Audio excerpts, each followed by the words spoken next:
Yo guys, welcome back to another YouTube video. In this video, I'm going to be showing you guys a day in my life of fixing things that I have. We all know I have a lot of different bikes, electric scooters, go-karts, and a lot of other random things. And I'm going to just show you guys one day or just a few hours of a day of me fixing those things. Okay, we're going to start the video on working with the Eride Pro. The brakes are broken, the brake disc. I'm not changing the pads in this video. The pads are okay, but the brake discs are just shot. They have like 8,000 miles on the brake disc. They're just fried, like I said. The foot peg needs to be tightened, and I got to change the bars. And believe it or not, this thing was broken 2 days ago, and I had to fix it. It wouldn't pump up. There was no oil in the jack inside the middle of it.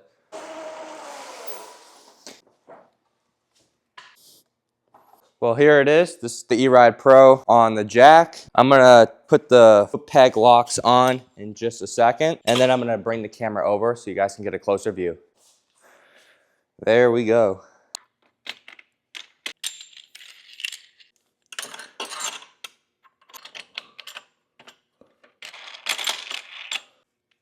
Okay, so the bike is officially secured on the stand. So now I'm gonna jack it up and we're gonna try to take the back wheel off, install the new brake rotor, and then hopefully it goes all smooth. And then I'll change the bars.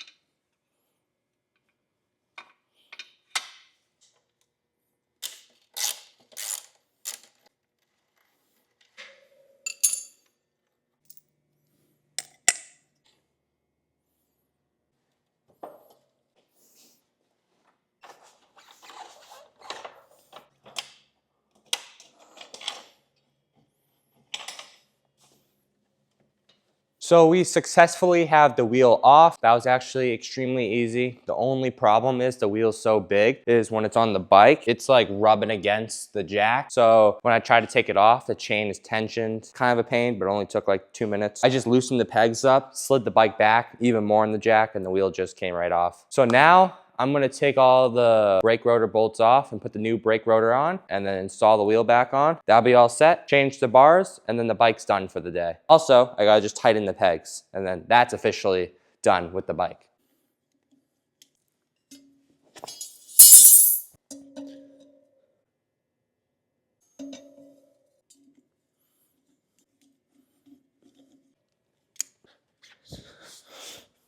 Okay, so we ran into two little problems. This brake disc is a decent size bigger than the other one. I think it'll still work, but yeah, that one was almost too small, and I'm questioning if this is too big. And another problem is this brake disc is not perfectly aligning with the last hole. I have loosened all the bolts, and this last hole still won't fit, so I'm gonna email the manufacturer because this is not the first time they've messed up right from the factory, like the holes won't line up. This just happened to me like a week ago. The holes didn't line up. They were off by like a 1/4 inch. Sent the old part back and they were like, holy crap, can't believe we were that off. But we're gonna still put it back on the bike because this is good enough. It's 1, 2, 3, 4, 5. It's 5 of the 6 bolts. It'll hold up. Plus I don't ride this a whole lot. Yeah, we're gonna install it.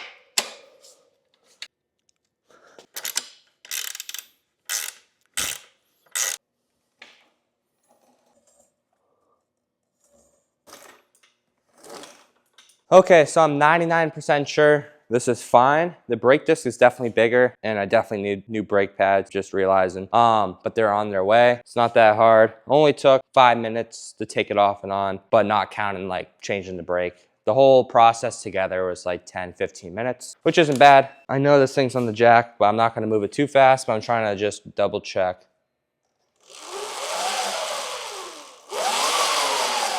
Yeah.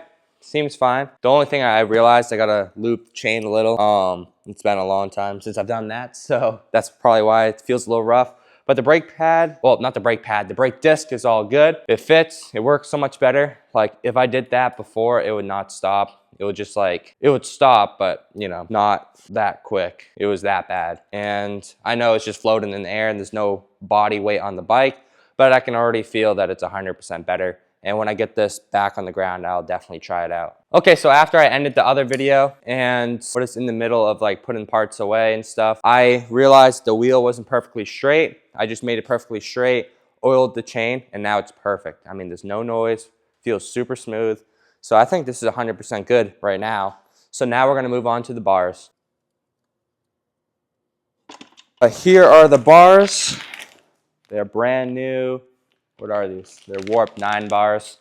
I buy so many parts, I don't even know what I order sometimes or remember what I order because I have so many parts for problems like this thing. So these bars are the original bars. These things were in like a car crash. These were in, what other things? I mean, it's been jumped pretty hard, wheelied pretty hard. The thing that like worries me the most is that this thing was in a car crash and the bars have never got changed. So I'm gonna change the bars to warp 9 bars. These are the riser bars. I don't know how much of a rise it is. Oh yeah, a decent amount. I think it's 3-inch rise.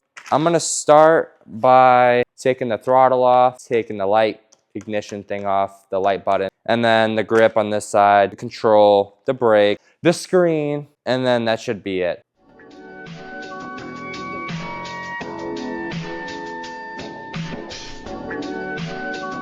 Okay, so you guys are in my point of view real quick. So I just took off the things on this side of the bar and you can see where this thing was once in a car accident. So this is all like grounded up. So now I got to take off all the things that side of the bar, change the bar, fix the foot peg, and then it's on to the next project.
Okay guys, this thing feels amazing. I can use one finger now and my back wheel just drags. That is 1,000 times better before. It took me 4 fingers to even get the back wheel to drag and the brake lever would be like almost touching the grip. Now it only moves 1/4 of an inch and it drags the wheel.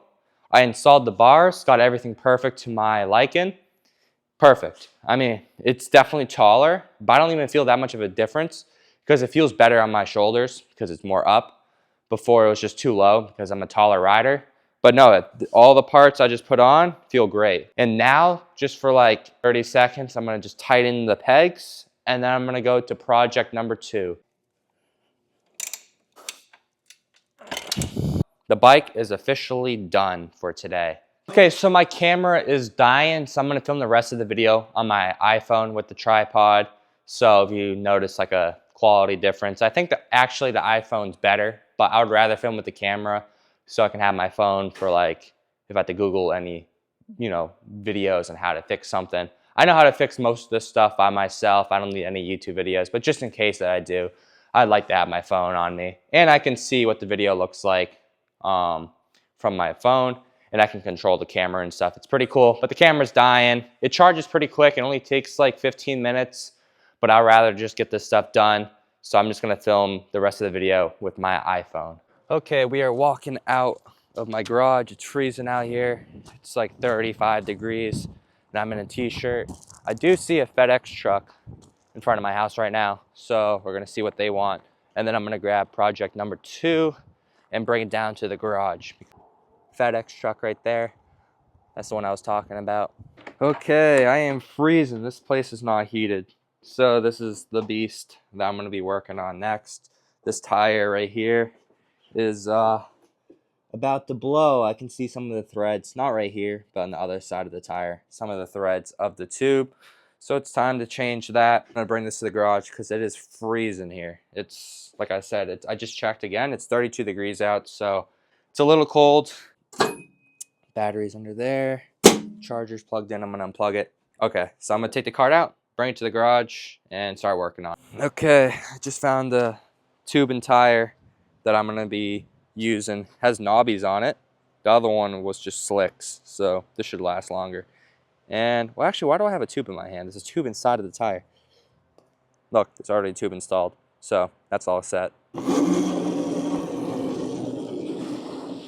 I am freezing. It's so cold out here. It's 32 degrees. I'm in a t-shirt. I should have got my sweatshirt back on, but I'm gonna make it quick. Going in another little warehouse here. I need this wagon. The road to the garage is all gravel, and this thing is not so light to carry, so I'm just gonna put it on the wagon.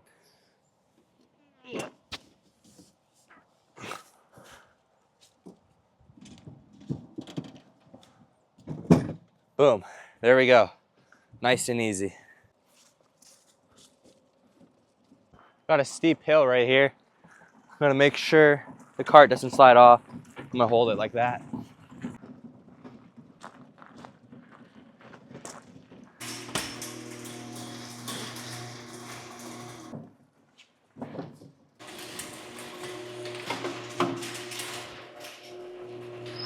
Okay guys, it feels so much better inside here. It is 73 degrees inside of here and 32 degrees, I mean, out there. So it's a huge temperature change. My body was freezing out there. So yeah, I'm gonna put these 2 wrenches away, put this crazy cart on this jack, which I've never done before. Hopefully it works. If not, I can just work on it on here, but I feel like it'll be easier on here. Never tried this before. I've never changed a tire or wheel on a Crazy Cart XL before. And the last time I changed a tire on a normal Crazy Cart or a Crazy Cart in general, maybe 3 years, 2-3 years. So it's been a long time since I've done anything like this before. So we're gonna see how it goes.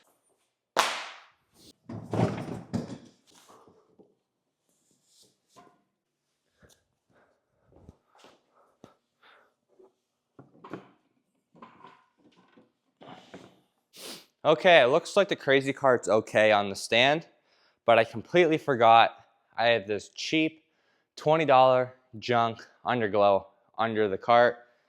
So I don't know if that will survive it holding the Crazy Cart's weight on top of it. I already broke 2 pairs of the underglow. Well, let's just try real quick. Oh, it works. Let me try that. I had 2 strips right here. Yep, both of them work. But I'm gonna leave the Crazy Cart at this height because any higher, it can risk like tipping over and stuff. I don't really know how centered it is. Yeah, I think it's pretty good. So yeah, this is how I'm gonna work on it. And I'm glad that it worked out with the stand. Okay, I'm gonna give you guys a list of what I'm gonna be doing. So first, like I said before, this tire on the cart, sorry for the wiggling with the camera, but you can see right here, got some thread showing. There it is again. So this tire is ready to blow, and I don't really like popping the tire completely. So we're gonna change it out with this one, which has knobbies on it. This one never had knobbies. So that'll be a lot better. And on the back, we got 2 casters right here. And this one's broken. Camera's not focusing. There. This one's broken and it's warped. If you look at it straight, you can see like it's kind of like warped on one side, while this one is perfectly flat. We're gonna change just this one wheel and that front tire. And the reason why that one wheel is warped is because I only drift turning left. So step number 1 for me, I have never changed a tire on, or I never even really worked on a Crazy Car XL before. So I'm assuming the first thing that I have to do is take the axle off, take the chain off, and just drop the wheel down, and then I'll work on it from there.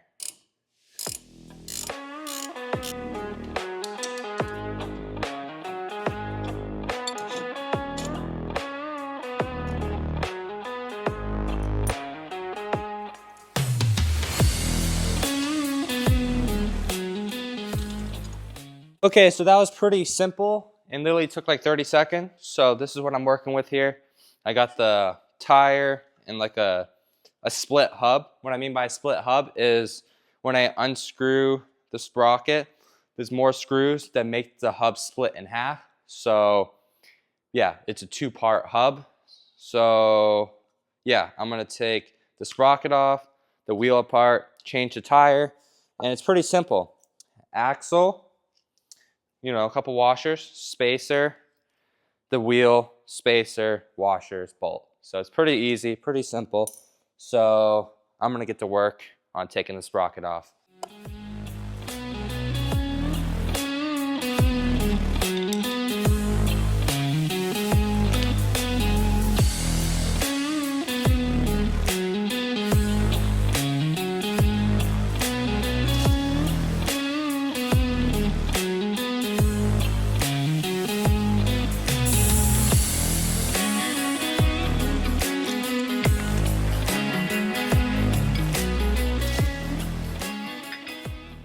Okay guys, so this is what I meant by a split hub.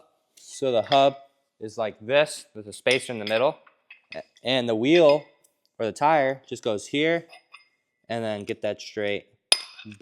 Boom. Wait, the tire or the tube air thing is in the way, and look, that's how it goes right there. Boom. Okay, so I'm gonna grab the knobby tire. And now it's time to reinstall the tire with the new tire.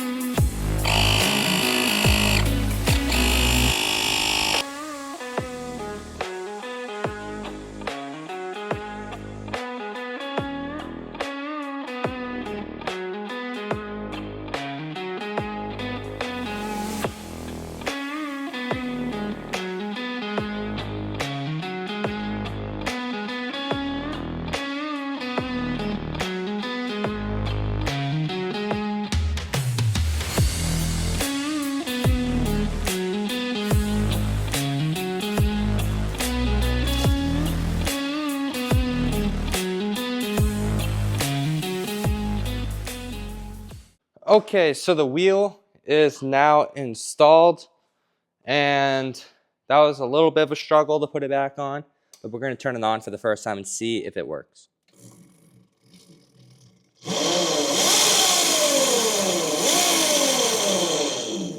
Looks fine to me. Hopefully it works out. I couldn't get an exact PSI in the wheel, but it feels good. Everything's all set with this, so now we're going to move on to the back wheel. One thing that I realized that they upgraded is the valve stem is on this side, so I can still fill it up or let air out if it's too much, which is really nice because back when I first started, the valve stem was here, so you have to take off the sprocket and all that junk in the way. So this is so much better. So now I gotta run inside my house and get a back wheel for this. Okay, so I ran back inside my house and took a little lunch break, and this is the box with my brand new wheels inside, and I've never opened it, so we're gonna see how it looks like. It should be the same ones. The box is upside down because I don't want you guys seeing my address. Well, I don't think it mattered. Look, perfectly clear wheels. I've never changed one of these wheels. Actually, that's a lie. I think I have. It's just been like 4 years. So I gotta grab a wrench And the other side of the bolt on the caster, let me make sure the camera can see. The caster has a welded bolt or nut on the end right there. And so all you need is one wrench, and you don't need the other side. And yeah, pretty straightforward. Okay, got the wrench, got the wheel. Now it's time to take it off. There we go.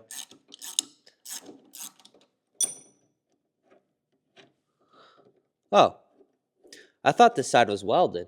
Oh, I guess not. It's just a spacer or something on it. Weird. I thought it was welded, but it's not. So my bad on that. So you know what I just realized? This wheel does not come with any bearings inside. So wow, that just made my job a little bit harder. Not too much harder, but I was really hoping there's going to be bearings inside of these wheels for 40 bucks, but there isn't. Let me just double check. Nope, there isn't. Okay, attempt number 1. If not, I think I have more bearings. But I'm going to try to get a screwdriver through, and boom, just like that, popped right out. That was easy enough. Now let's do the same on this side. Boom. Okay. That was not hard at all. I was just over-exaggerating. Sometimes I've had trouble with bearings in the past. Putting that in.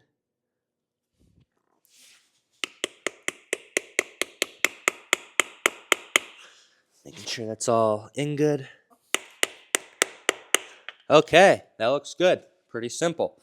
Now, let's just reinstall the wheel here. So there's like 2 different size spacers. I don't know which one goes where. So I'm going to look in the other caster. Just over here. Inner one is shorter. And the bolt goes through like that. Actually, I should put the wheel in first with the spacer. Or should I? I don't know how to do this. Yeah. I think I have to. There we go. And now we're going to put this one on the outside.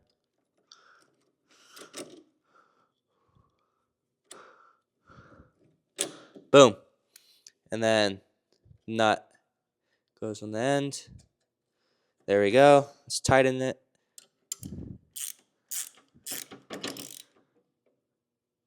Boom. Now the new wheel is officially on. Okay. So as you guys know, when I went outside, it was freezing. When I went back outside to get the wheels, like the back wheel I just changed, it actually started to like snow flurry. There was like a little like flakes of snow falling from the sky. So that means it's like that time of the year. So I am actually going to take the battery out of this thing and keep it in the nice warm garage so it doesn't get messed up in the cold. This battery is super easy to take out. My other crazy cart, I would never ever take the battery out. It took like an hour each time to change the battery because it was just so tight and compact. The battery in the other crazy cart goes in the front and all the wires and controllers here, so it's very compact. This thing is huge, so has a lot of room, and it's just 2 little screws, and you don't even need any tools. All you gotta do, unplug it, 2 little like screws, and it pops right out. So I'm gonna take the battery out and leave it in the nice warm garage. Okay, so we're gonna unplug this. This is like a lead for the charger right here. So we're gonna push that down in there. This is for the underglow. So all you gotta do is just unscrew this. I don't know how long the actual screw is. There we go. It's off. Gotta do this side. Boom. I'm gonna take it out and then unplug this little battery lead right here. If I can. I don't know. Oh, I forgot. That pin has to come out. There we go. I dropped a little pin right here. There we go. I'm going to leave that right there. Okay. This underglow battery cable right here is getting in the way. Boom. Should just come right out. Boom. There we go. So that is how you remove the battery. Pretty straightforward and easy. And yeah, I don't know what to do with this pin. I'm gonna put the battery down. We're gonna leave it right in here, I guess. Yeah, there we go. Perfect. That's not going anywhere. And boom. Now the battery. Oops. Never mind. I forgot to put this back in. There we go. Now the battery is officially out. That was pretty quick, less than 2 minutes. Okay guys, so that is the wrap of the YouTube video. All I gotta do is put this thing back in the wagon, bring it back up front, put it in the warehouse thing, and yeah, it should be all set to go for the next time I wanna use it. And if I do wanna use it in the snow or something, all I gotta do, put the battery back in, open the seat up, take those two little screws out as you just saw me do, put the battery back in, plug it in, put the 2 screws back on, then we're riding in less than 3 minutes. It only takes 3 minutes, under 5 minutes to install the battery, so it's not that big of a deal. But in this video, you guys watched me change my bars, fix the pegs on my bike, new brake disc, and get everything all oiled up and aligned good on the bike. And then on this, we obviously changed the tire and the back wheel, which was a decent process. It wasn't too hard though. But this is only 2 things of hundreds that I have to fix. If you look over to my right, I got even a bigger project right here. And then I got other bikes too. Like I upgraded my Super 73 S Adventure and R Adventure. That was a lot of work for modifications. And if you guys watch my previous videos, you would see I had a built Razor. That thing took 6 months to build. So there is always something to work on my YouTube channel. Like my electric scooter, the fork snapped and my electrical all got messed up. Got to fix that. That's for a durability test though. And I did buy actually another electric scooter. But yeah, there's always a lot of maintenance that people on YouTube do not see. But yeah, so this was a little day of my life of fixing things video. This is only, what, it's been 3 hours now fixing all this stuff. I wouldn't even count as 3 hours because I had to move the camera around. I went to go eat real quick and I was on the phone for a minute. So realistically, 2.5 hours, 2.5 hours worth of work. But yeah, everything's all set. So thank you for watching this YouTube video. Please comment down below what kind of videos you guys want to see. It is almost Christmas time somewhat. I mean, it's not even Thanksgiving yet, but in my neighborhood, there's Christmas decorations everywhere. I swear people skip Thanksgiving. So I'm gonna put Christmas lights on this thing. But yeah, give me some video ideas for the winter or right now. But I feel like I'm gonna get snow real soon because my friends an hour away from here already has snow, but I don't have snow here, just a couple flurries. So yeah, so thank you for watching this YouTube video. Stay tuned for another video like this and hit that subscribe button, please.